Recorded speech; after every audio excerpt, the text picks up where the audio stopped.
कभी उपासक फंस जाता है। सामने वाले को प्रसन्न करने की चेष्टा में कभी कभी उपासना में बाधा खड़ी हो जाती है। ये कैसे संतुष्ट होगा? ये बहुत बड़ी कमी है। इसी को कहा गया है दया बिना साधु कसाई, और दया करी तो आफत आई। सामने वाले को परमार्थ का उपदेश करके दूर हट जाना चाहिए। वो पकड़े परमार्थ को तब तो उसको निकाला जा सकता है, और यदि कहीं कि इसको संतुष्ट करके निकाला जाए तो वो कभी संतुष्ट नहीं हो सकता। ऐसी नीच वृत्ति होती। जितना आप उसको निकालने की चेष्टा करेंगे उतना ही वो आपको दलदल में धंसाता जाएगा। ये प्रकृति का सिद्धांत है, इसलिए उपासक को निरपेक्ष रहना चाहिए, किसी की अपेक्षा नहीं रखनी चाहिए। ये अनुभूत बात कह रहे हैं। जो संतों से अनुभूत है वही हृदय में अनुभव में आता है। उपासक को यदि कभी ऐसा अवसर मिले कि किसी को भगवत मार्ग में बढ़ाना है तो वो ये ध्यान रखे कि हमें अपने को बचा करके इसको निकालना है। कहीं उसके मन की संतुष्टता के द्वारा हम परमार्थ निरूपण करेंगे तो वो कभी नहीं निकल पाएगा, क्योंकि उसका मन ये समझ जाएगा कि हमारे अनुकूलता को लेकर ये विचारवान है, हमारी अनुकूलता के लिए, बस वो आपको रौंद देगा। और परमार्थ का उपदेश दिया और निरपेक्ष हो गए और वो आप पर आसक्त होता चला जा रहा है, वो निकल जाएगा। त्रुटि यही हो जाती है उपासक से कि इसको कैसे संतुष्ट करूं, वहीं उसका पतन हो जाता है। पतन अपने आराध्य देव का चिंतन छोड़कर मांस के लोथड़े शरीरों का चिंतन होने लगता है। ये कैसे राजी रहे, वो कैसे राजी रहे, परिवार कैसे राजी रहे, भगत कैसे राजी रहे। निकले थे हरि को राजी करने के लिए और हो गया प्रपंच को राजी करना। ये बहुत सूक्ष्म बात है। ये शास्त्र सम्मत और हृदय सम्मत बात है, दोनों के अनुभव। यदि भगवत मार्ग में आगे बढ़ना है तो किसी को संतुष्ट करने का भाव खत्म कर दे। शास्त्र सम्मत उपदेश है, पकड़ना है पकड़ो, नहीं पकड़ना है तो डूबो। तभी आप परमानंद का अनुभव कर सकते हैं, नहीं तो आपको फंसा लिया जाएगा। ये सूत्र उड़िया बाबा का है, दया बिना साधु कसाई, और दया करी तो आफत आई। बीच में समझो, दया नहीं तो साधु कैसा, और दया की तो फंस गए। तो कौन सी दया आपका परम कल्याण में सहयोग कर सकती है? जो याद को ना नष्ट कर पावे। दया का उल्टा है याद। जो भगवत स्मृति में बाधा पहुंचा दे, ऐसी दया में आग लगे। भगवत स्मृति युक्त प्रियता प्रभु के चरणों में और दया जड़ चैतन्य में, तब तो निकल जाओगे। और अगर भगवत स्मृति को दया ने तोड़ दिया और उसकी स्मृति चल रही तो दुर्गति पक्की है। हिरण में इतनी स्मृति आ गई कि हरि स्मृति गई तो अगला जन्म ऐसे महापुरुष का पशु रूप में हो गया, मृग रूप में। तो बहुत सावधानी का ये परमार्थ मार्ग है। कभी कभी दया में चूक हो जाती है। ये दया बहुत बड़ी दैवी संपदा है, कोई साधारण नहीं है। महापुरुष अपने कल्याण की बात ना देखते हुए सामने वाले का कैसे मंगल हो, इस बात पर विचार युक्त रहते हैं। पर साधक को बहुत सावधान रहना चाहिए। इस दया रूपी सद्गुण से बचना चाहिए। ध्यान से इसको पकड़ लीजिए। दया रूपी सद्गुण से बचना चाहिए जब तक भगवत प्राप्ति ना हो जाए। दूर से दया का भाव, दूर से हृदय में कहीं इसका भाव प्रवेश हो गया कि इस पर दया करनी है, हम बड़े दयालु हैं तो फंसा फंसाया है। भजन करने से हृदय बड़ा द्रवित हो जाता है। द्रवित हृदय में करुणा और दया की लहरें उठती रहती हैं। उसको लगता है क्या दे दूं, क्या कर दूं, कैसे ये भगवान में लग जाए। अच्छी बात है, पर व्यवहार में ये तुम्हारी बात कोई जान गया कि तुम इतने दयालु हो तो दुरुपयोग कर देगा। तुम्हारी इस दया का दुरुपयोग हो जाएगा। बहुत अच्छे से इसको समझ के बोल रहे हैं। इसलिए चाहे गृहस्थ हो चाहे विरक्त हो, यदि भगवत प्राप्ति करनी है तो दया रूपी सद्गुण को हृदय में दबा दो। बाहर से निरपेक्ष और उदासीन रहो। जब कभी भगवान ऐसी सामर्थ्य दें तो निरपेक्ष होकर के उससे कोई आसक्ति न रखते हुए उपदेश कर दिया और दूरी बनाए। नजदीकी बनाया तो फंसे। ये ऐसे है प्रपंची, नजदीकी बनाया तो फंसे, और फंसे तो तुम्हारी ही निंदा ये करेंगे, तुम्हारे ही विपरीत चलेंगे। बहुत सावधान। जैसे डूबने वाले को बचाने वाला जाए और चतुर तैराक ना हो, चतुर इसलिए कि अपने को बचा ले, तैराक इसलिए कि उसको भी निकाल ले, तो डूबने वाला पहला काम करता है बचाने वाले को डुबोता है और ऊपर उठ के सांस लेना चाहता है। बस ऐसे ही भव समुद्र में, प्रपंच में कामी क्रोधी लोभी ऐसे जो जन डूबे हुए हैं, साधु का कर्तव्य है उनको निकालना, पर परम प्रवीणता पूर्वक अपने को बचाते हुए, नहीं तो पक्का डूब जाएगा। पक्का अनुभव की बात है। संतों की जो बातें होती है वो छाती की बातें होती, पढ़ी लिखी बातों में उतना प्रभाव नहीं पड़ता जितना हृदय की अनुभूत बातों पर पड़ता है। फिर अनुभव होगा कि बड़ा इष्ट कठोर है, वो हमारी रक्षा नहीं की, हमको बचाया नहीं, हम संकट में फंस गए। तो इष्ट शास्त्रों में संतों के रूप में, गुरुदेव के रूप में उपदेश करते हैं। निरपेक्षम मुनिम शांतम निर्वैरम समदर्शनम।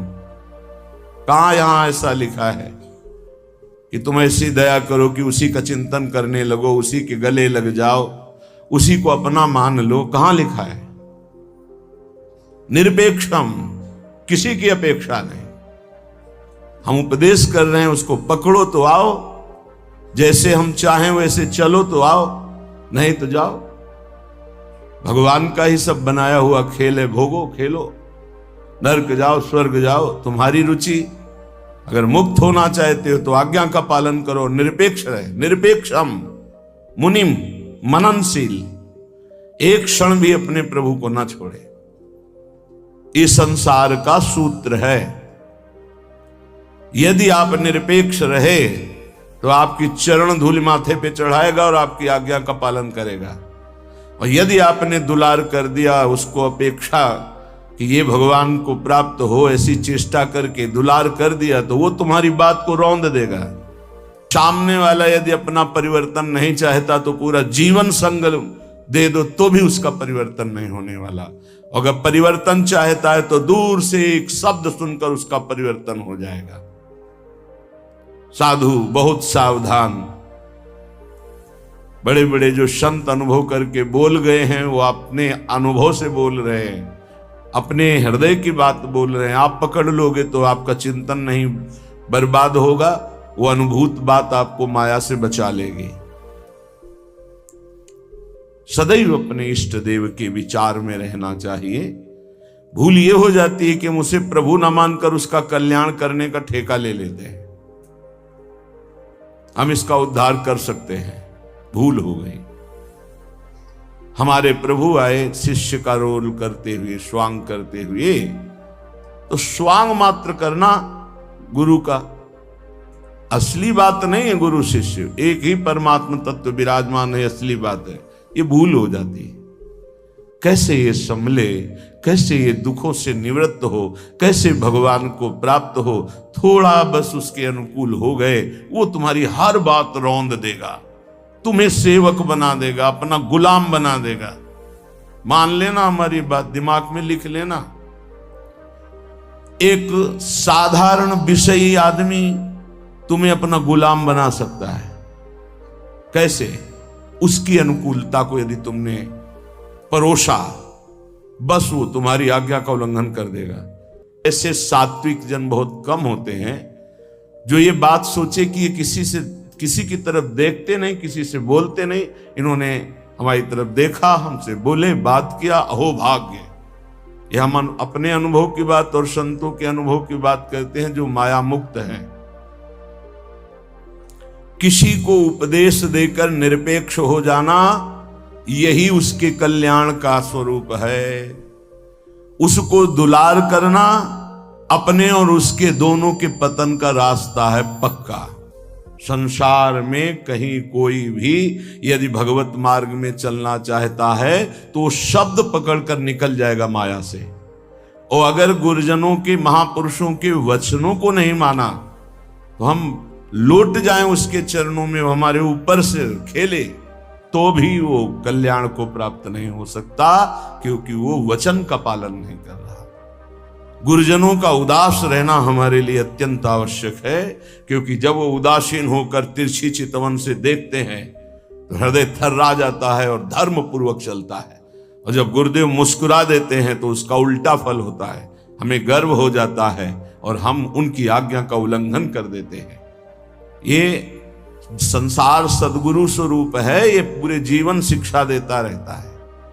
इसलिए हम बैरागी, भगवत मार्ग के अनुरागी या गृहस्थ में जो वैष्णवजन हैं, उनको ये जो दूसरों को उपदेश देना, दूसरों के कल्याण का ठेकेदार बन जाना, ये बहुत ही घातक खेल है। प्रवचन करना, उपदेश करना, दूसरों के मन को संतुष्ट करना, ये बहुत ही घातक खेल है भगवत प्राप्ति में। तब तक मुंह नहीं खोलना चाहिए जब तक स्वयं साक्षात्कार भगवान का न कर ले, नहीं तो मिटिया मेट साधना को करने के लिए ये माया प्रपंच बहुत विचित्र है। उस समय आपको अनुभव होगा कि भगवान बहुत कठोर हैं, हमारी बात नहीं सुनते, हमें बचाया नहीं, इसीलिए पहले भगवान संत और शास्त्रों के रूप में बोल दिए हैं, ऐसा करोगे तो परिणाम ऐसा होगा। सावधान, तब तक कभी किसी को शिष्य ना बनावे जब तक स्वयं भगवत प्राप्त ना हो जाए। तब तक कभी प्रवचन उपदेश ना करे जब तक स्वयं प्रवचन उपदेश का आचरण जीवन में उतर ना जाए। जब सामने वाले में भगवान का दर्शन हो तो फिर स्वांता सुखाए तुलसी रघुनाथ गाथा। अपने अंतःकरण में भगवत प्रेम उल्लसित होते हुए भगवत चर्चा, ये आत्म सुख के लिए है, नहीं तो बाधा पड़ जाएगी, पक्का बाधा पड़ जाएगी। इष्ट का चिंतन छूट करके इसको कैसे प्रसन्न करें, इसको कैसे राजी करें, इसको कैसे दुलार करें, बस इसी में अब आप विचार करो। एक संसार त्यागी वैरागी भगवान के मार्ग का पथिक प्रपंचिक शरीराभिमानी भोगी विषयी पुरुषों के संतुष्टता के लिए वो विचारवान हो गया। ये विचार है गलत। तुम्हारे विचारों का उनके विचारों में प्रवेश हो जाए और वो तुम्हारे विचार में मगन रहे, तब उनका कल्याण होगा। तुम अपने विचारों को दबाकर उनके विचार में मगन हो गए, तुम्हारा पतन हो जाएगा। इसीलिए प्रचार प्रसार के लिए सिद्ध पुरुषों का अधिकार है। श्री वृंदावन दास जी महाराज विचारत ऐसे ही दिन जात, रात दिन इसी विचार में मगन रहो। श्यामा श्याम का नाम, श्यामा श्याम का रूप, श्यामा श्याम की लीला। कब मिली हो ब्रज जीवन प्यारे, गोरे सावल गात। विचारत ऐसे ही दिन जात। उपासक का कैसे दिन जाता है, कैसे रात जाती है, विचारत ऐसे ही दिन जात, कब मिली हो ब्रज जीवन प्यारे, कब मिली हो, कब मिली हो, विचारत ऐसे ही दिन जात, कब मिली हो ब्रज जीवन प्यारे, गोरे सावल गात, विचारत ऐसे ही दिन जात। कब मिलोगे? इतने दिन हो गए अभी तक साक्षात्कार नहीं हुआ। आज का दिन गया, आज की रात गई, फिर दिन आया, प्रभु कब मिलोगे, कब मिलोगे? ये व्याकुलता, यहां दूसरे के चिंतन की कोई गुंजाइश नहीं है। दया से चिंतन में फिसला साधक। ये हिरण का बच्चा मर जाएगा अगर हम इसकी रक्षा नहीं करेंगे। चलो ठीक, बाहर निकाल लिया, अब इसका पालन पोषण करना, चलो ये भी ठीक। 10-5 दिन में छोड़ देते, नहीं, गले लगा लिया, अगला जन्म हिरण का हो गया। बहुत बुरी तरह साधक दया में फंस जाता है। आसपास ऐसा जाल बिछ जाता है कि निकलना मुश्किल हो जाता है। दया से बहुत बचो, ये भागवतिक सद्गुण है, आता है हृदय में, द्रवित होता है हृदय। जहां दूसरों का चिंतन हुआ तहां चिंतन अपना बदल जाता है। फिर क्या होता है? कहिबे में नियरे से लागत, सपन्यों नहीं दर्शात, अब कछु निठुर भय या जुग में, ताते मन पछतात, विचारत ऐसे ही दिन जात। वो बातें तो प्रभु की करता है, लेकिन ऐसा अनुभव में नहीं है। बहुत दूर प्रभु होते हैं। कहिबे में नियरे से लागत, सपन्यों नहीं दर्शात। स्वप्न में भी प्रभु नहीं आते। क्यों? गजब की बात है, साधक जीवन भर चिंतन को संभालता रहता है। दूसरे पर दया करके वो अपने कीमती चिंतन को दे दिया है, वो समझ नहीं पाता क्या हमारे से इनको मिल रहा है। इन्होंने अमोघ चिंतन छोड़ करके मुझे अपना लिया, मेरा चिंतन करते हैं, मेरे दोषों को मेरे सामने रखते हैं, मेरे को अपना मानते हैं, इसलिए प्राण न्यौछावर हो जाने चाहिए। लेकिन नहीं, वो प्राण ले लेगा उसके, अगर ऐसी गलती की कोई उपासक। निज अनुभव ये कहो खगेसा, वो तुम्हारे प्राण ले लेगा, वो तुम्हारी जीवन भर की चिंतन वृत्ति को रौंद देगा यदि तुमने दया कर दिया। इस बात को समझ लेना। संतों का संग क्यों सुना जाता है? शास्त्रों में वही सब लिखा है। उसको अपने अनुभव से डुबो कर बोलते हैं। कहिबे में नियरे से लागत, सपने हूं नहीं दर्शात। अब करो प्रवचन।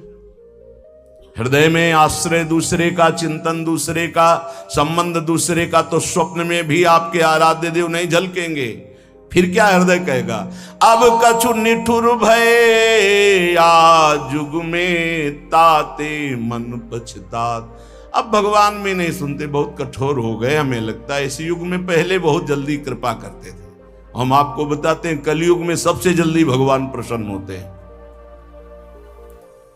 ठाकुर जी को जब यशोदा मैया रस्सी से बांधती हैं तो रासलीला में दर्शन करवाते हैं कि मैया ने कसम धरवानी शुरू की कि बंध जा लाला, हर रस्सी 2 अंगुल छोटी। तो उनको पता है भगत बहुत प्यारे हैं, पहले तो बड़ी कसम खवाई निज भगवान के स्वरूपों की, नहीं बंधे।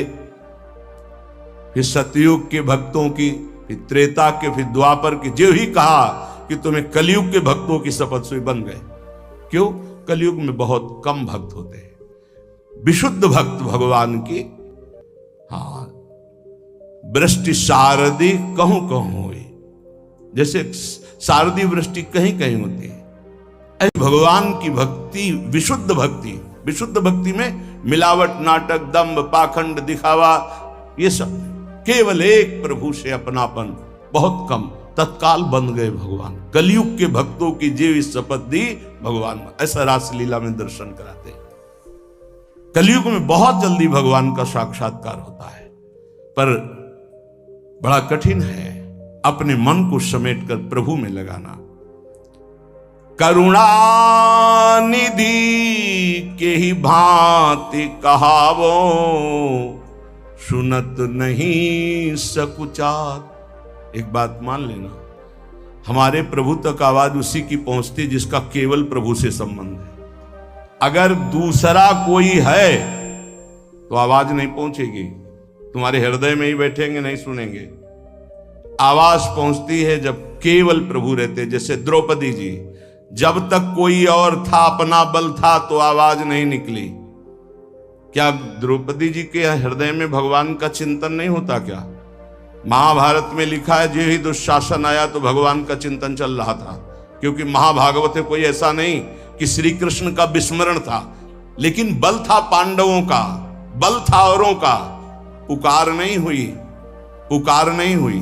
महाभारत प्रसंग में पढ़ के देख लेना, जो ही दुशासन गया उस समय द्वारिकाधीश भगवान के चिंतन में बैठी थी, क्योंकि रजस्वला थी। बल था कि ये सभा में ले जाएगा, 5 पति हैं, भीष्मादि महापुरुष, आश्रय अन्य होने के कारण वो केवल अंदर चिंतन चल रहा था, पुकार नहीं हुई थी। बहुत सावधानी से समझने का विषय। जब सब बल छूट गया तब उन्हीं का जो हृदय में चिंतन हो रहा था, जो ही पुकार हुआ तो चमत्कार हो गया, वस्त्रावतार भगवान का हो गया। इसलिए करुणानिधि हैं, पर वो सुनेंगे नहीं जब तक आपका कोई और है। ये बहुत जल्दी फोन नंबर लग जाता है हमारे ठाकुर जी से। नंबर है एक, बस एक, मेरे तो गिरधर गोपाल, दूसरों न कोई। बात कर लो, सब डिलीट करो। सबकी ममता ताग बटोरी, मम पद मन ही बांध बर डोरी। कनेक्शन, जय जय, तुरंत उत्तर मिलेगा। हाँ बोलो, आपने कनेक्शन ही नहीं फैला। कनेक्शन तो जननी जनक बंधु सुत दारा, तन धन धाम सुरद परिवारा। तो इनसे बात करो, हरि से कैसे होगी?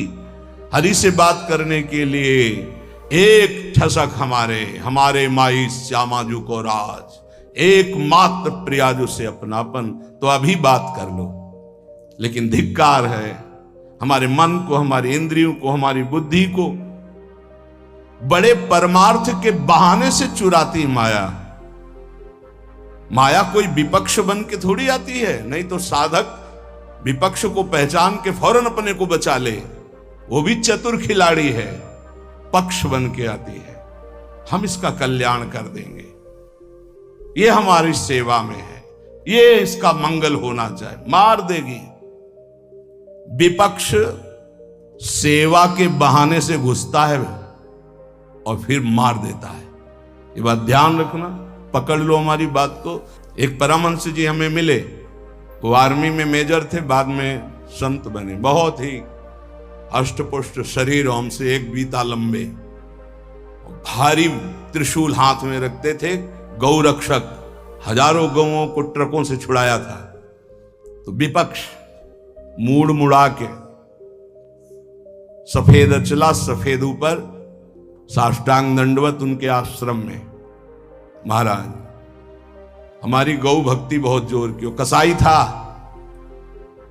आपका शिष्यत्व स्वीकार करने आए, जो आपका नाम सुना, आपकी गौ भक्ति, तो उनका भैया बड़े भाग्य हैं आपके, बस हमें केवल गौ सेवा करनी है, आप अपनी गौ सेवा में रख लो। हजारों लाखों गौएं थी और इतनी नम्रता 1 साल में की कि सेवा में आ गया, शरीर सेवा में। हर बार साष्टांग दंडवत, हर बार जे भी, बस उसने ये स्वांग ही रचा था, जे भी शरीर सेवा में आया 2-3 दिन के अंदर वो रात्रि में दूध लेते थे 2 लीटर गाय का, उसी में जहर, जे ही पिया दूध से तुरंत अंदर, वो बड़े भागवतिक थे, तुरंत अंदर आया, तुम्हें जहर दे दिया गया। बुलाया, कहां है वो? गायब, आई नहीं। 5 लीटर गौमूत्र पिया, हमसे एक बीता लंबे से, बस उनको यही समझ में गाय बचा सकती है। 5 लीटर जी ही गौमूत्र पिया, 5 मिनट में ही इतनी उल्टियां हुई, सब बाहर। थोड़ी देर के लिए मूर्छित रहे, कोई डॉक्टर की जरूरत नहीं पड़ी और ठीक हो गए। एक तो भागवतिक दिव्य श्रद्धा उनकी, दूसरी गौमूत्र ने उनको बहुत सी उल्टियां करा दी। 5 लीटर, ढक्कन 2 ढक्कन की बात, इतनी गर्मी, 5 लीटर मतलब बार बार उल्टियां, तो सब बाहर निकल गया। और सामर्थ्यशाली भगवत चिंतन परायण गया न सेवा के मिस से। विपक्ष कभी विपक्ष बनकर नहीं आता, मित्र बनकर आता है। ऐसे ही साधक पक्का समझ ले, माया विपक्ष, वो मित्र बन करके आएगी, वो आपकी सेवा में से आएगी, हाथ जोड़ के आएगी और रौंद कर पैरों से चली जाएगी। कागज में लिख लो, दिमाग में लिख लो। कैसे जानोगे माया विपक्ष आ गई हमारी सेवा में? जिसके संग से प्रभु का चिंतन छूटे और उसका चिंतन बनने लगे, चाहे जिस भाव से हो, चाहे दया से हो, प्यार से हो, दुलार से हो, किसी बात से हो, बस समझ लेना ये विपक्ष है, अपना पक्ष नहीं। क्योंकि जिसके संग से प्रिया प्रीतम की स्मृति निरंतर चले वो तो अपना पक्ष, और जिसके संग से प्रिया प्रीतम का स्मरण चला जाए और उसकी स्मृति आ जाए तो जाके प्रियन राम वैदेही तजिए ताहे कोटि बैरी सम जद्यप परम स्नेही, परम स्नेही का रूप लेकर के आते। बहुत सावधान उपासक को रहना चाहिए, नहीं तो करुणानिधि प्रभु होते हुए भी तुम्हारी बात नहीं